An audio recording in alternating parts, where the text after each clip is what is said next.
દરિયા જેટલી ચિંતા હોય, આભ કદાચ માથે તૂટી પડ્યું હોય, દરિયા જેટલા દુઃખ કદાચ જીવનમાં આવી પડ્યા હોય, પણ આ વાત ક્યારેય ભૂલશો નહીં, હું અનાથ નહીં, હું ભગવાન સ્વામી નારાયણનો ભગત છું.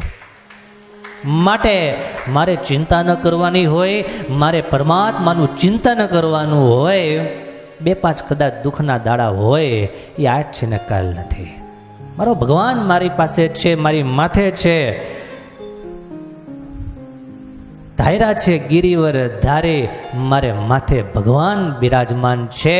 માટે મારે ચિંતા ન કરવાની હોય. ભગવાન સૌ સારાવાના કરશે. ભગવાનનો થયો છું, માટે ભગવાન મારું ધ્યાન રાખે છે અને એ જ મારું ધ્યાન રાખશે.